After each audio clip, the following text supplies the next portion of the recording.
All right. Well, thank you all for spending your Tuesday evening with me. And I always leave these meetings just super energized. I'm excited to learn about negotiating because that's something that kind of makes me uncomfortable, is like asking for when you don't know how the other person's going to respond. And if you don't have any experience with negotiating, it's very intimidating, at least to me. So, you're right. And that's the thing is, one of the things that Marguerite always says is the most important phone calls are the ones that feel hardest to make. But, those are, it's really just so important. And then you'll start to see as you really get comfortable with negotiating that you're doing it throughout different levels of your life, whether it's, with a spouse or a partner or your kids, you really start to see that you're actually utilizing that even in, you know, um, you may be going to purchase a car or something of that nature. Fine. Do you ever find that when you are like someplace and a salesperson starts using tactics on you that you get annoyed because you're like, I know all of this. I know where you're leading. I see it a mile away. Even though I don't do that because I think it's sleazy, but it's like, yes, I don't do that to me, Yeah. Well, and the funny thing is too that a lot of realtors like to say we're not salespeople, but at the end of the day, we are to some degree. Now that doesn't mean we should be pushing somebody to make a purchase that's not right for them, or pushing someone to sell a home when they're not going to net what they need, and just Right. to line our pocketbooks. Like, that's not what I mean. But what I mean is, we have our internal customers, our external customers, and our internal customers really that includes other agents, that includes even those sellers, and when we're trying to negotiate those price reductions that we know are important for them to actually sell their home and reach their goals. And so we're constantly negotiating in all aspects, not just when it comes to actually negotiating with other agents. Do you So, guys negotiate with vendors? well, that's a good question. So from time to time, there'll be a scenario, like I've had situations where my client will call me and say, hey, such and such company had done the work, they cleared this work. Unfortunately, it's day 365. That's a 1 year guarantee on termites, for example. It's day 365 and I see termite activity. So, it's important. I mean, really, our agency ends when the transaction closes, but still reaching out and making that phone call and saying, hey, I know that you guaranteed your work for a year. We're technically 1 day out. What are you going to do to make it right? So yeah. And then at that point, it's really important to leverage strong relationships too, because and that I had that very same scenario happen, and the company that actually came back out and did another termite treatment at this property, they wouldn't have even responded, I'm sure, if we didn't have that rapport. But on that note, it's tricky because you don't necessarily want to get like a repair a bid from a company and then try to negotiate on their prices, or something of that nature, because Yeah. it's probably not going to be successful. But okay, well, I've reached out and it looks like we've got Kim on as well. Hi, Kim. How are you? Hello, everyone. I'm good. How was everyone's day? It's good. Good. Good. And it looks like Jennifer's going to join us too, so she's hopping on right now. But so we're 8 minutes in, so I want to respect everyone's time. But so I wanted to talk about negotiating tonight because it's really such a pivotal point in our career. And I've really seen some strong examples of that throughout the last week, that really just made this stand out as a topic that should be visited on a regular basis. And, I love, actually, Marguerite has a great story when it comes to negotiating. And she talks about one of her sons and how he wanted to do some work for her. And she said, sure. How much would you like to get paid? And he said, $5 an hour. And she said, well, I would have paid you 10. And it really accentuates the example that when we're negotiating, the first person who speaks loses. And I really want to dive deep into that for a couple reasons. Because I think on the surface, we just think, okay, he who speaks first loses. So it's kind of like that scenario I just described where, you know, maybe you're at a friend's house and you're like, okay, you've got a car in the garage. It's just been sitting there. What are you gonna do with the car? And they're like, oh, I'm thinking I might sell it one day. And you're thinking, oh, I have a teenage driver, right? So you say, well, what do you want for it? And your friend says, well, give me $1,000. Well, you're like, man, this thing's got 80,000 miles on it and it's been garaged for the last 5 years. Like I would have paid 3, but they only want 1,000. Great. You just saved $2,000. But if that same friend would have said, well, I don't know, I haven't really thought about it. What would you be willing to pay me for it? Now, you throw out a number of $3,000. And so you've essentially overpaid when they would have been happy with one. So, you can see examples of this throughout when you are negotiating with other agents. And the funny thing is, you'll actually see this scenario pop up, and you'll see who the agents are that understand this concept, because they'll say, well, gosh, there's a lot of things that need to be addressed here at the house. And, the buyer's really feeling uncomfortable and they're looking for credit. And then that agent's going to say, well, how much credit would your buyer like? And you're going to say, well, I know that you said that the seller is tight on their margins. How much is your seller willing to give? And then they're going to say, well, I don't know. Why don't you throw out a number and I'll present it?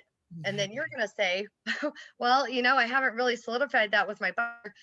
I don't even know that I can keep this together. Why don't you give me a number and I'll present it? And it'll be like, after a minute, you'll start laughing because you'll see what you're doing, what they're doing, and it almost gets a little, humorous at that point, because you're like, who's going to break? Who's going to throw that number out first? So in that scenario, what I do is I'll say, okay, well, lender says there's room for 10,000. So my buyer wants 10,000. Now I've just really started at the baseline where it's like, okay, there's no more room for credit. So it doesn't matter. I could have negotiated a $20,000 credit. There's no room. So, we can't do that anyway. And in that case, I've set that bar so high that, the seller can go back and talk to the seller's agent can go back and talk to their seller. And then the sellers may say, well, that's ridiculous, but, I'm happy with 5. Well, my buyer would have taken 3. So it's still a huge win. But on the flip side of that, you're representing the seller, and it's really all about finding out how motivated that seller is to make that deal work. If there are a lot of things that need to be addressed, and really holding firm on what the seller's willing to do and not do. And you've got that magic number in the back of your head, but you're obviously not vocalizing that to the buyer's agent. So I'm going to give you guys just a couple tips on that note. One thing that I heard recently, actually from Marguerite, that really stuck with me was, when you're in a real estate transaction, you really got to figure out right off the bat who has the upper hand. And if you're the type of agent that likes to chit chat and talk, and it's one thing to build the rapport with the other agent, but it's the other thing just to talk and talk and talk. You may say too much, and you may give up the fact that that other person's client actually does have the upper hand in the situation. Because you may say something like, well, my seller is going through a divorce and they just really need to make this move, and the husband's fighting them for the house, and so they've got to get it sold in the next 30 days, or else they're going to reevaluate and it's going to be this big old mess. Well, you brought a buyer, and that seller is going to do everything that they can to make this deal work. So now you have the upper hand. On the flip side, if you're representing the seller, and you have a buyer that the agent's like, man, the buyers, they have to get into a house. They've written offers on 40 houses, and they really like this house, and they're not going to ask for anything. They'll give you whatever you want. We're going to remove all these contingencies. And that's really the reality in the market that we're in. You're probably going to hear that if you're representing the seller from the buyer's agent, and that's kind of a given. But again, it's really tough, because you don't want to give so much away. You want to give just enough away to get your buyer's offer accepted, but not shoot them in the foot to where they can't negotiate. So it's just really a fine balance there. So figuring out who has the upper hand in the transaction from the gate, that's super important. The other thing is, kind of circling back to the he who speaks first loses, is that really digging deep in that. It's even just the way that we communicate. So I'll give you guys an example. I have a house I'm in escrow on right now, and we, we're VA buyers, so that's already tough in this market, had our offer accepted against multiple offers. And, we started to do inspections and things like that. And there's kind of some funky, wavy things going on with the floor and all of that. I know you know what I'm talking about, Cam. But anyway, yes. so as we start to, do these inspections, I'd actually asked for a couple more days on the inspection contingency because we had a structural engineer that wasn't able to get out to the property. Well, the sellers are moving out like as this is all going on. So the sellers are out of the house. We had the appraisal done, all of that. We're waiting for the price to come back, but I had met the appraiser out as the buyer's agent. Just he happened to come during the home inspection, so I was able to chat with him, and I knew that we were good on value without him formally telling me and things like that. So I knew that it was going to be really important for these sellers to keep my buyers on the hook. So we did the structural report. Nothing came back that was major, actually, believe it or not. Like the floors are just installed weird. So that was a huge, that was really helpful. And we opted not to get the report. We opted just to pay for the inspection, but not the report, because we didn't want to put in writing that, hey, floors are good. I mean, structure is good, to help the seller sell the house to another buyer if, we weren't able to keep the house in escrow and make it work. So anyway, as we're going through all these things, there were a couple things that were called, but it was pretty much, we knew what was going on with the house when the buyers wrote the offer. So it's not like the seller's cards weren't kind of already on the table. But, so we're getting close to the end of the extension on the inspection contingency that they'd given us, the extension to that date. And I called the listing agent and I said, look, I said, man, there's so much going on with that house, so much. And she's like, okay, well, okay, are you guys done with inspections? And I said, yeah, I think we are. I think we're done. I said, gosh, I really, really had just big hopes for this property. And then I just shut up. And she says, well, what are you talking about? I said, there's just a lot going on there. I said, I don't have anything really to, nothing formal to present, but, we can chat about it later, but I really need to have a heart to heart with my buyers. So I already planted that seed. So she's like freaking out. Oh my gosh, I'm getting ready to go on vacation. There's all this stuff going on.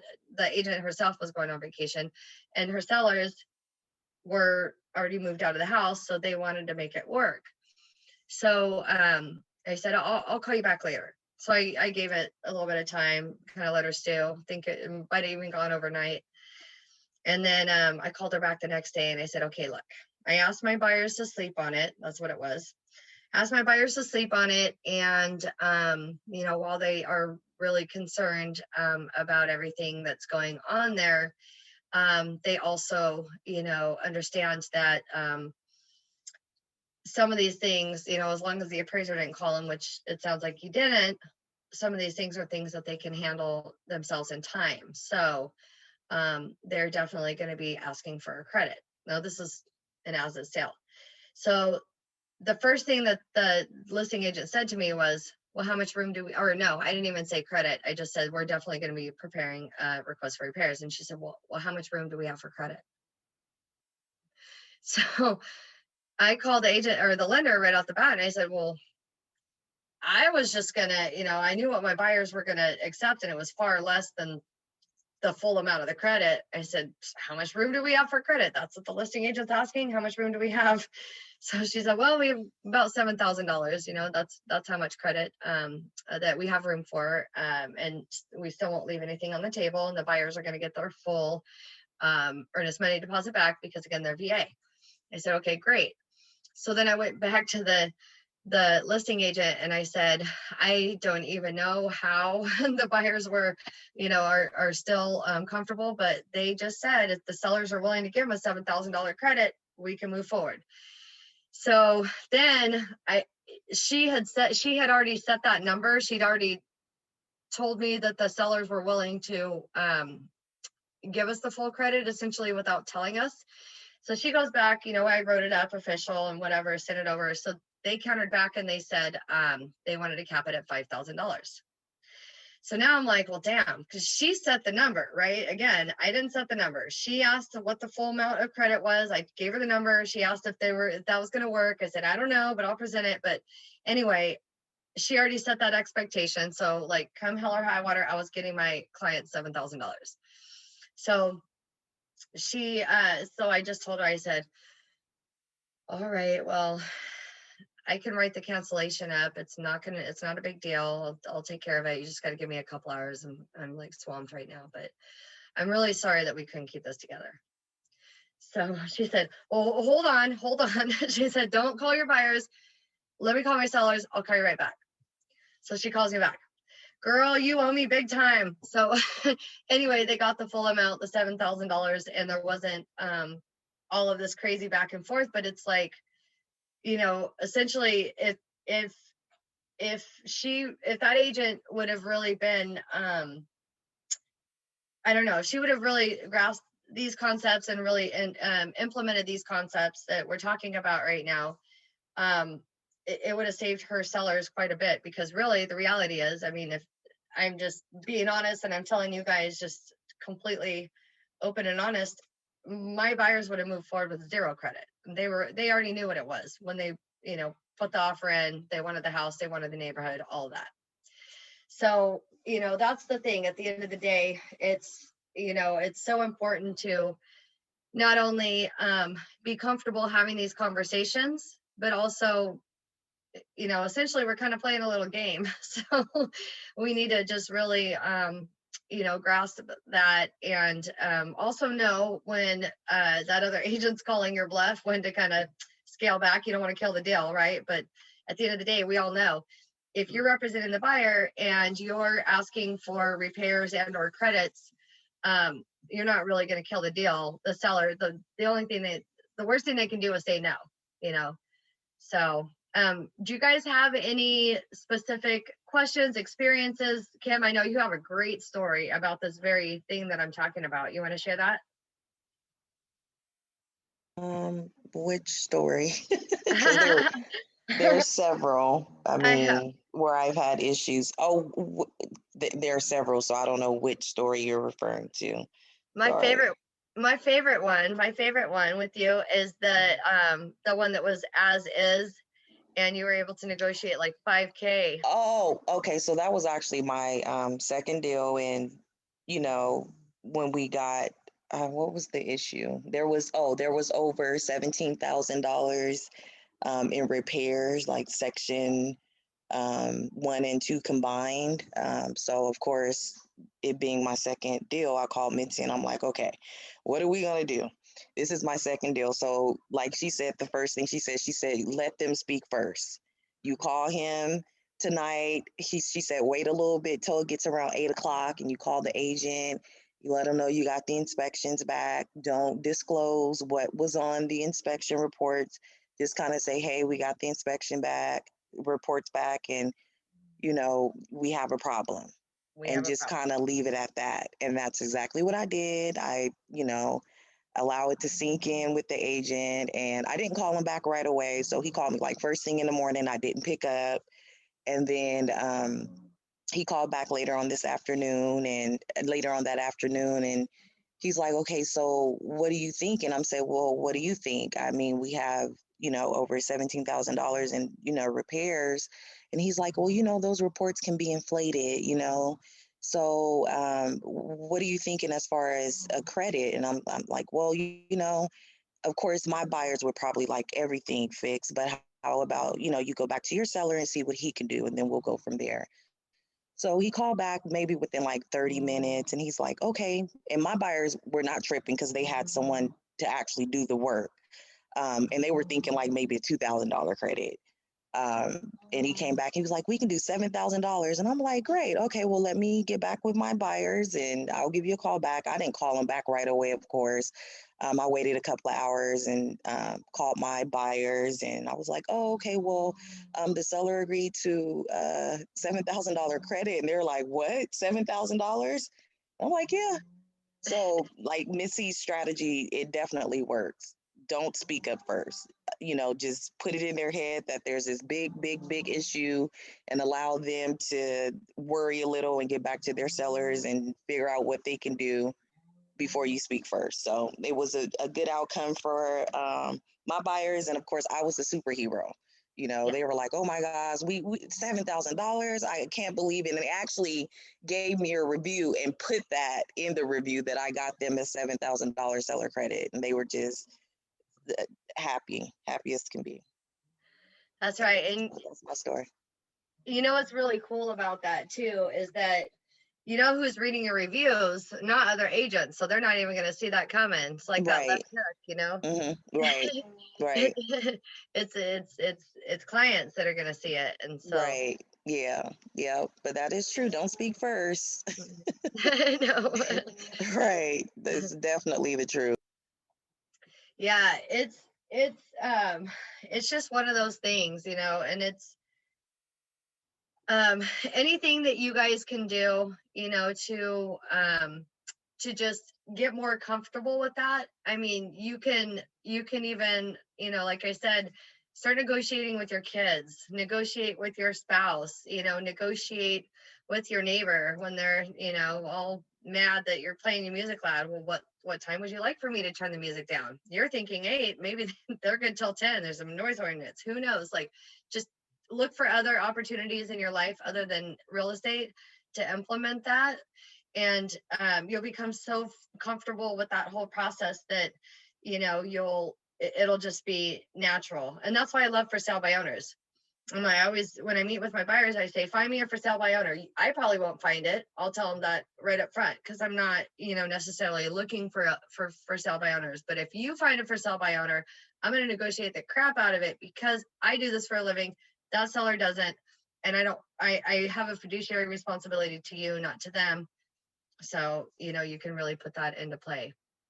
So, so does anyone have any specific questions? Not at this time. I know something to come up eventually. Yeah, and it's tricky. It's a really, really tricky market right now. I do want to talk about the market a little bit too, because I think it's so important when we're spending time together to see what you guys or to hear what you guys are seeing right now as well in this market, because real estate markets are so hyper local. We could literally be seeing ones that could go crazy and one's kind of slowing down or softening a little bit. So I'm curious to know, like, Christy, what are you seeing in the markets that you primarily serve? Or Chris, or CJ, I mean, you want to share? Sure. Well, I just got a listing about 2 weeks ago, and it wasn't supposed to hit the market until 2 months because they needed some time to clear out the house and move 3 doors down. And their want was to have a family move there because they were sick and tired of investors buying up the properties and renting it out to another person. And they're just kind of tired of that. So they asked me, please, if we can. And I was like, I can't, no promises or whatever. It turns out I got an offer. It was just only 3,000 above asking. And just read the letter to them, and it had the vibe of a family oriented person. Their occupation was a teacher, and they really, really, really liked it. And they went for it, and we just sent a counter offer. We already had escrow pre-opened with the company, but I kind of practiced what you just mentioned earlier about letting the person speak first. Yeah.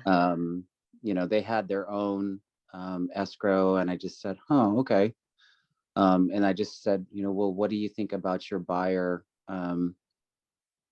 just shouldering the closing costs?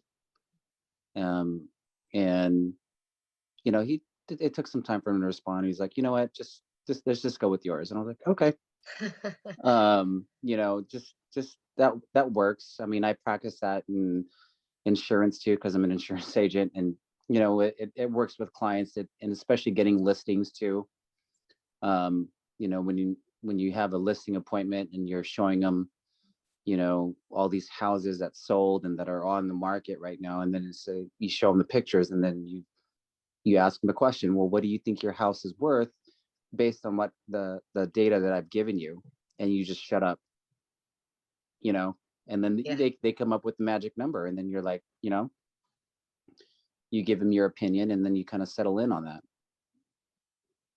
Yeah. So, I mean, it definitely works. Anyone if any of you guys have investors in Lodi that want to buy something, I got something going on there right now.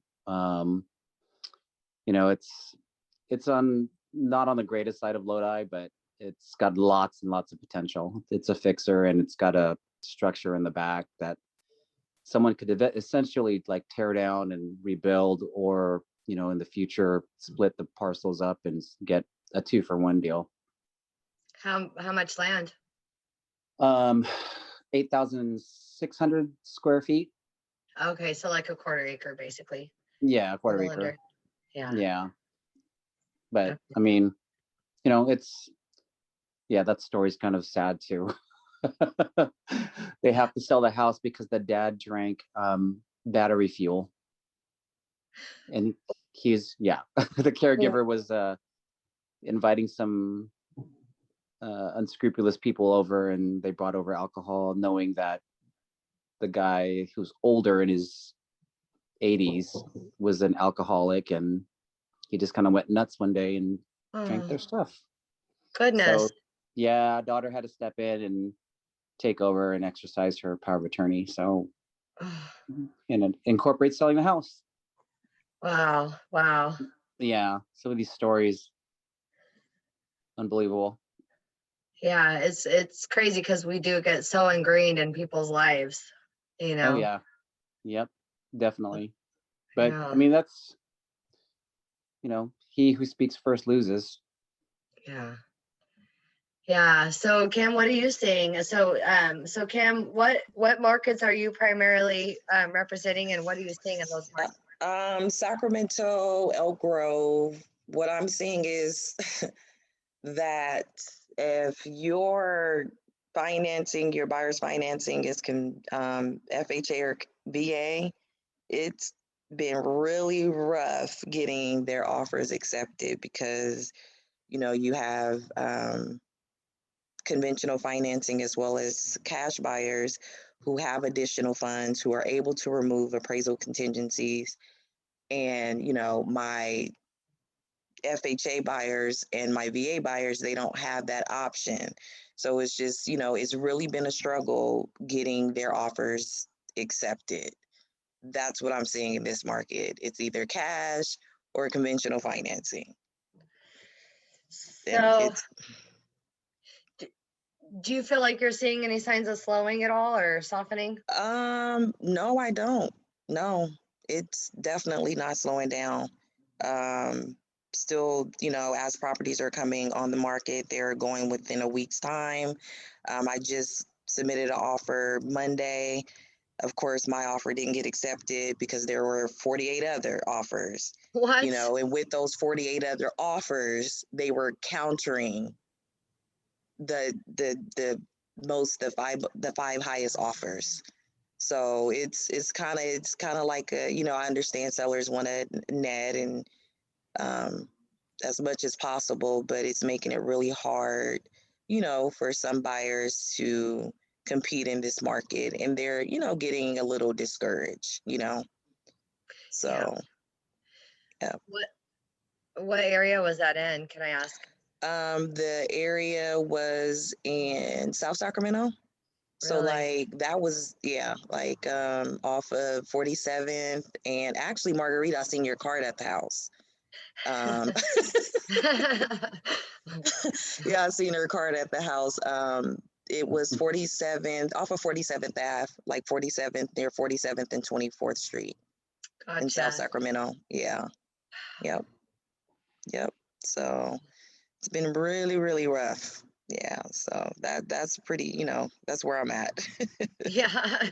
But I can't wait till things change. I mean, hmm we need a shift. What about you, hmm Christy? What are you seeing?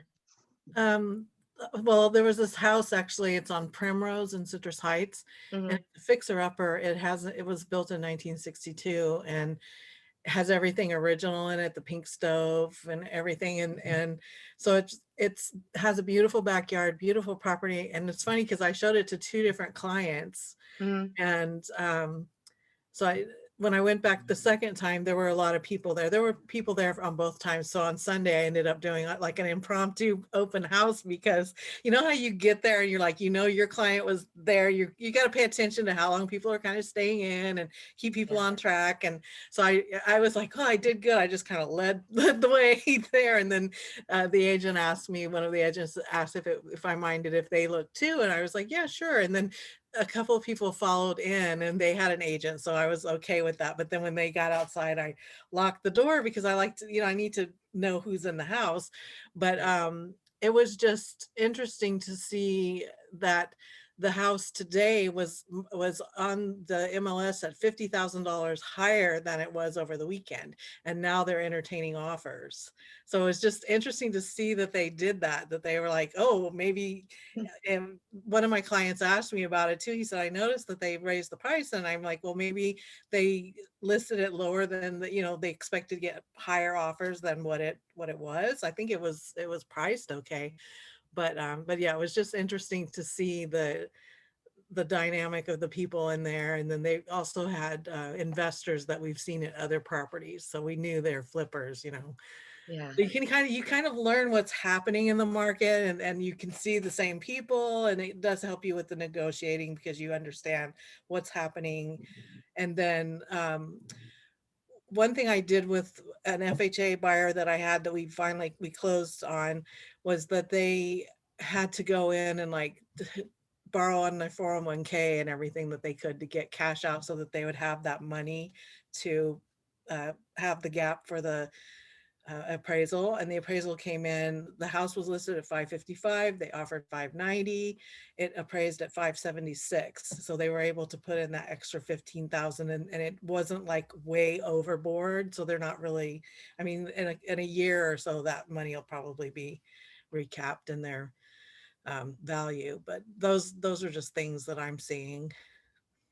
Well, and I love it when you can explain that the way that you just explained it to your buyer, because nobody wants to pay, 10, 20, $30,000 over or more, over what the house appraises at. And up and through this time period in my career, I've never had a buyer pay a penny over the appraised price. And that was something that I, would share with my buyers when I was sitting down with them. But it's like, one big part of our job is educating our buyers, because otherwise we're going to be wasting our time and theirs. But in addition, being able to educate them in a way that, number one, they're understanding the market, and number two, they understand, like what you just said, Christy, about, okay, yeah, you can borrow against your 401k or get family funds gifted or whatever it is that they do to make sure that cash is available to close the gap. You're going to recoup that in equity within a short amount of time, as long as the market continues to do what Yeah. it's doing. So that's good stuff. I like that. But yeah, as far as just negotiating and making sure that you are really at the top of your game when it comes to those types of things. The more that you guys can, or the more that we all can, just continue to read, grow, educate ourselves, all of those things, the confidence that that creates within you is going to come through not only to other agents, your clients, you know, other potential clients, all of those things, and it's going to help you even um, with the negotiating. And you know, I'll share one little tip that um, that I've actually implemented my whole entire life, so way before real estate. And that is, I don't let something be an issue until it's an issue. So, you know, it's not always effective, but like, for example, if you do have that buyer that maybe has the FHA or the VA financing, you know, if you can even present their offer as, you know, well, I know it's VA, but it's only VA because that's the best loan program for them, but they qualify for these other programs too. So, you know, it's almost like you take that out of the equation, like that's a non-issue now, you know. I know some of, like, something that we've been doing recently is whenever possible, if we have a VA buyer, we're getting that form, and I forget the name of the form right now offhand because I'm not super familiar with it, but there's that one-page form that the termite company can actually fill out on a VA that says there's no active termites, and that will, they can send that to underwriting in lieu of a full termite report. So then you take away the whole issue of the fact that there has to be section 1 and potentially 2 clearance on VA. Like now the lender doesn't even see the termite report, so that's a non-issue, you know. But it's I'm that sorry to almost, cut you off, but the form is an NPMA form. thank you. Yes, that's Yes. Mhm. it. And as far as I know initially Movement Mortgage has been using that form now for a couple years. So that was kind of like their little ace in the hole. But now it's, I don't know. Do you guys know of any other lenders that are like not refusing to use that form, or have you guys heard anything about that at all? I've never used that form. No, it's magic. It'll What is it? change. What is it called again? Tell him, Kim. Pull it back up. NP It's NP something. it's yeah, NPMA. What does the acronym stand for? I'm looking at the document right now because I just familiarized myself with it as well. It's called a wood destroying insect inspection report. Yes. Yes. Okay, there you go. So this is the actual document here. So, Wood destroying inspection report. or yeah, Insect inspection. inspection report. Yeah. Yeah, and so the termite company will actually just sign off on this for you. You see how easy it is, guys. It's literally, it's just under section, you know, 2, inspection findings. They just check the box A and then they sign it. That's it. That changes the game quite a bit. So whatever we can do to just continue to grow our knowledge base and continue to, like I said, you know, when you're having that conversation with the other agent, it really knocks the wind right out of their sails if you're just like, oh, it's a non-issue and here's why, you know. It's kind of like, you know, when you come home and the dog, you can see the dog's like cowering in the corner, and you know, the dog's like looking at you like, oh, mom's gonna be in trouble, dad's gonna be in trouble, whatever. You're like, damn, that dog did something bad. If the dog would just be cool and just walk around all normal, you know, you wouldn't even think anything of it, you know. Um but yeah, it's that's even such a big part of negotiating too, is just, you know, carrying yourself like, you know, these buyers are exceptional, they're super well qualified, it's non-issue, whatever it is, it's a non-issue, you know. So it doesn't always work, but whatever we can do to increase our chances, especially in this market, like, it's just whatever we can do, that's all I can say. So when is it appropriate to use this form again? It would be as a buyer's agent and you submit it even before the pest inspection's done? No, no. So if you have VA buyers and I mean, you can actually address this with the agent when you're trying to get their offer accepted. You can tell the other agent, hey, So I've already confirmed with my lender, with this lender, that they will accept an NPMA in lieu of a full termite report. So they don't even need to see the termites. So that's completely removed from the contract. In fact, I'm not even going to ask your seller to pay for it. My buyer's not even going to ask for that. We'll do our own termite report to termite inspection, and then all the inspector has to do is sign this one little piece of paper that says there's no termites, and then it's a non-issue. Everything else is just handled outside of whatever the lender is going to see or require. So anytime you have a VA buyer, that form is it's gold, really. Yeah. So, and then you've got a little ace in the hole too, with your own potential client base, where you're, they're like, wow, how is he able to get so many VA offers, negotiated and that stick in this market? And that form is just another huge tool that you can use. So, and then one last thing I wanted to just go over with you guys before we wrap up, and that is when it comes to, as we're negotiating, I know that sometimes we'll see things that are just completely ridiculous. Like some agent will have a house listed and it'll be priced well over what the market is going to bear. And you can see evidence of that, just the fact that like the house is still sitting, they don't have offers, they haven't sold it. And I feel like that's kind of a combination of things. Sometimes it's just a greedy seller or a really needy seller, or it's an agent that told the seller whatever they wanted to hear in order to get the listing. In any case, it doesn't really matter, because at the end of the day, it's shooting you in the foot, right? If you've got that buyer who's like, okay, I want to make an offer on this house, but you know damn well it's not going to appraise, and you know that your buyer's not willing to come in with the difference. So I just wanted to talk a little bit about that scenario, because what I'm seeing in the market here is the only time that I'm actually seeing price reductions, it's because, the house is overpriced. It's usually grossly overpriced. I almost feel like when you're walking into a listing appointment, I've just completely started taking valuations out of my listing appointment completely. I just bring the comps, I present the information, and then if my seller throws out a number, if it's within 50K, then I'm gonna say, let's go for it. Let's see what happens. But That's a huge variance, Mitzi. it's a huge variance. But like, you know what? With the market the way it is, I'll give you an example. I've got one coming on the market early next week. When we ran comps back at the end of February, I felt like 475 was pushing the top of the comps. Mm-hmm.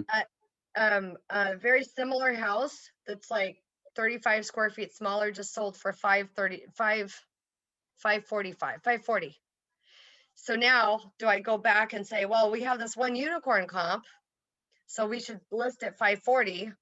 Or do I go back and I say, okay, 475 was an appropriate price 2 months ago, so why don't we kind of figure out a price in the middle? Well, let's come on at 500 and see what the market does. And that's what I did. But it's like, if my seller would have said, no, I think that unicorn price of 540, we should go on at that number, I would discourage them from doing that. But at the same time, I'd support them, because you never know. Like, this market is just nuts. So I guess with that, my lead in was who is using trend graphics and who understands how to navigate trend graphics? Or would you guys like a little quick crash course on that? Crash course. Yeah, Okay. that'll be great. Okay. I have a question about that, Mitzi. Yeah. One thing that confuses me about trend graphics is when you look and it tells you the average time on the market, and you know that the homes are not on the market that long. You see the homes are selling within a week of them being on the market, and then you go look and it says average time on the market 27 days. Well, That's like, go ahead. that's what I keep seeing, and that confuses me.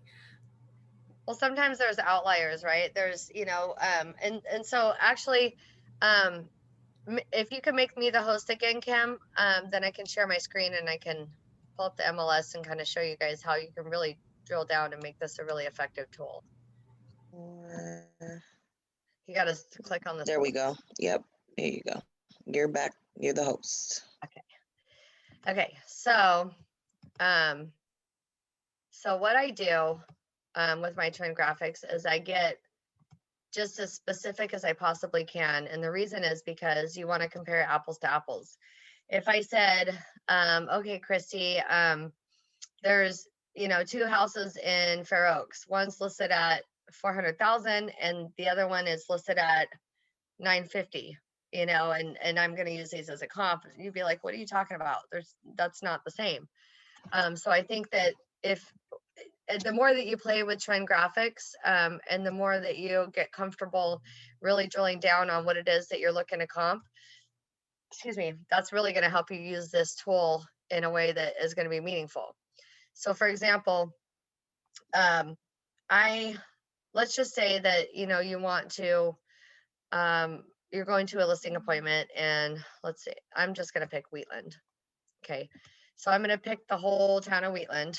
That market moves pretty quick. And I'm going to, so I just selected just the zip code of Wheatland. And I only want to see single family homes, which is really all that's there. And I'm just going to kind of leave the rest of this open-ended. And then I'm going to let it default to the 18-month range, or wait, no, that's a 6-month range. And then I'm going to click on show chart. And then, so when I look at this, I'm like, what the hell does that mean? Like, that's confusing to me. So I have to have something that's really simplified for me. So I'll go to market summary. That's my friend, because I could actually take market summary report with me on a listing appointment and explain it to the seller in a way that's going to make sense to them. So now this is capturing all of Wheatland. This is capturing, the country property that's out by the lake on the dirt road with the the tractor bumps that, has no trees, and nobody wants to manage 20 acres of treeless property and all that, sat on the market for 6 months, overpriced, all the way down to, the little house in the middle of Wheatland Ranch that was sold before it even, hit the market. But with this, it's giving you, like I said, that broad range, and then it's really telling you a snapshot, really giving you a snapshot of the whole entire market as a whole. It's so funny. It's such a small market. Like, the total number of homes pending in in the month was 8. But so using the same tool, like, for example, days on market shows a neutral trend. Like, we know that houses on Wheatland just don't stay on the market. They go, unless it's something that's an outlier, like one of those funky properties that nobody really wants. And so, you can look at that. And if you walk into a listing appointment and you have this information, the seller's gonna, say, well, gosh, okay, this seems like, I mean, what are the comps? What is this telling me? But if you use that same tool and you drill down and you say, and you go, and pull back up the trend graphics, 1 second. Okay, but if I drill down and I say, okay, I only want properties that that are priced between, I don't know, 500,000 and $1 million, because let's go 1 million to 5, just because I'm only looking for those, kind of country estate type properties. The chart's going to look completely different. And then when I'm looking at my market summary, it's going to reflect, completely different information. So now when I go into that listing appointment, and, I guess this was probably a bad market to select because there's not not a ton of movement, but you get the point, right? So I've eliminated homes that are really not comparable to, you know, it's not the same movement. So I've eliminated the homes that are not really comparable, so we could drill down on what the market's really doing within what you're looking to comp it to, if that makes sense. Do you see what I'm saying there? Or? Yeah, you just played with the variables on before you hit summary, right? Just Yeah, because really you want to compare apples to apples, and you know, not you don't want to walk in there even you know, if I mean, I wish I would have picked a market where we had more movement, but if I can give you one. yeah, what's your market? What's that? Select. We'll do my Lodi one. That one's all over the board. Lodi. Okay. Yep. And make your zip code 95280. So what do you think that property is worth? Do you have an idea? Let's just say 250 to 350. Just Okay. entertaining. So, and that's another thing, just while I'm pulling up this data, if you guys are telling other agents about listings that you have coming on, you can tell them that hard stop number as far as price is concerned, you know, just to answer their question. But at the same time, you know, I think it's even more helpful if you're telling the other agent, well, I think we're going to list right around somewhere between, you know, because you give them that number and then, you know, see what their buyer's actually willing to pay if you're trying to sell it off market. But anyway, that just, you know, reminded me when you mentioned that. So, but yeah, so I mean, a good example. This price point is definitely going to look a lot different than if we were to go up to a higher price point in Lodi, even though there's a lot more movement in Lodi than Wheatland. So, but just some cool tools. And if nothing else, excuse me, your seller is going to feel like you spent a ton of time putting this together, and they're not going to, yeah, they're not going to get that you actually just use the tools that we had. So, right. And don't be afraid to send comps and trend graphics and things like that to other agents if you're trying to justify an offer price on a property that's below their asking. So I know it's tough because you don't want to insult them and not get your offer accepted, but you also want to bring them that little reality check and say, okay, I don't see how you got your value. Here's what the market's doing. Here's what the market's showing. Let me know if I missed something, and then we'll reconsider our offer and then kind of go from there. Mitzi, I have a quick question. Sure. And this might have to do with negotiating.